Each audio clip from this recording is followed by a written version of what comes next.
Bonjour tout le monde, j'espère que vous allez bien. J'espère que vous passez de bons moments pendant cette période de confinement. Aujourd'hui, nous allons essayer de voir une nouvelle leçon concernant notre étude littéraire sur la pièce de théâtre.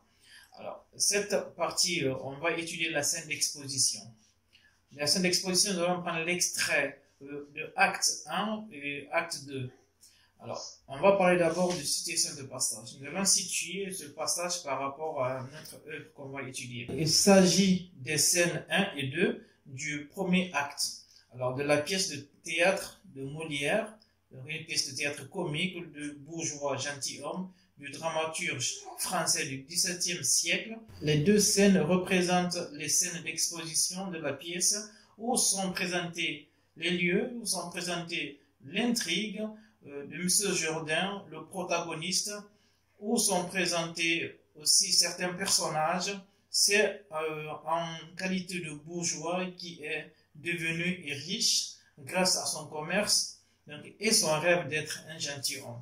Alors ici, on veut comprendre que M. Jourdain va essayer d'être un gentilhomme, sachant qu'il est un peu riche grâce à son commerce qu'il exerçait.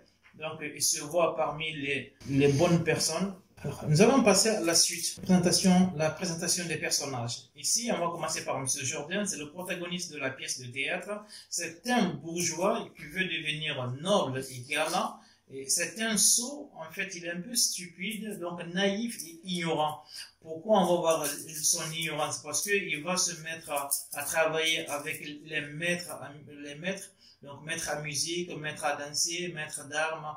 Alors, ceux-ci vont jouer de sa stupidité, de son innocence, pour pouvoir lui soutirer de l'argent. Alors, on va passer au deuxième personnage, c'est le maître à musique. Le maître à musique, c'est un personnage hypocrite, donc, car il parle d'une manière négative à propos de M. Jourdain, et il profite et il le maltraite. Donc, c'est un matérialiste, en fait. Donc, lui, il est matérialiste, il ne veut pas mettre son art en valeur, mais il préfère la richesse de M. Jourdain par rapport à ce qu'il va l'enseigner. Et nous allons passer au deuxième personnage des maîtres. Le maître à danser, quant à lui, donc lui aussi est matérialiste, mais il cherche en fait à valoriser son art, à mettre son art en pratique, c'est-à-dire montrer les valeurs et les mœurs de cet art qu'il est en train de pratiquer. Donc il est un peu différent de monsieur le maître à musique qui veut profiter de tout, tandis que lui non, il profite bien sûr, mais aussi il donne la valeur à son art qu'il doit enseigner à M. Jourdain. Et nous allons voir aussi le maître d'art. Le maître d'art, alors lui, il va se juger qu'il n'y a pas autre art que l'art qu'il est en train de pratiquer, c'est de l'art d'arts martiaux. Alors, il va critiquer les deux maîtres, maître à musique et maître à danser, ce qui va créer leur colère, en fait, et ils vont se permettre de faire une discussion très longue en s'expliquant chacun pour donner la valeur à son art. On va passer maintenant au lieu. Donc, on a parlé du personnage, on va aussi parler un peu du lieu. Les lieux dans ce texte, nous savons que ça se passe à un seul endroit, c'est ce M. Jourdain que toute l'histoire se passera. Alors, pour un début, dans ce premier acte, donc le lieu se situe sur M. Jourdain, où les pièces, où les acteurs vont se rencontrer pour leur présentation. Alors, on va passer maintenant à la présentation de l'intrigue. Donc, cette fois-ci, on va parler de l'intrigue.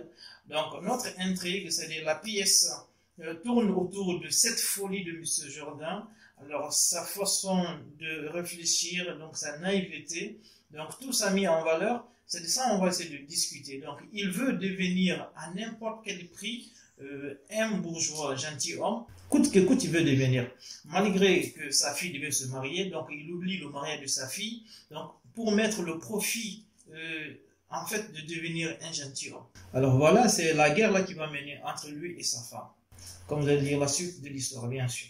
Nous allons passer à présent sur la dernière partie, ce sont des caractéristiques. Donc on va essayer de relever quelques caractéristiques de cette pièce de théâtre. Alors dans cette pièce, donc, nous trouvons une double énonciation. Le personnage s'adresse aux autres personnages à travers son comportement et à travers ses paroles. En fait, ici, M. Jourdain est en train de mettre la valeur sur la qualité des bourgeois, des nobles qui existaient auparavant. Donc, on avait parlé que l'histoire se déroulait avec Louis XIV qui voulait se montrer plus riche que les Turcs. Donc, en fait, c'est un peu ça l'idée. Voilà, on est à la fin maintenant de notre vidéo. Je vous demande si vous avez compris cette première partie, donc la scène d'exposition. Je vous demande de vous abonner. N'oubliez pas aussi de partager pour ne pas manquer d'autres nouvelles vidéos. Merci et à très bientôt dans une nouvelle vidéo.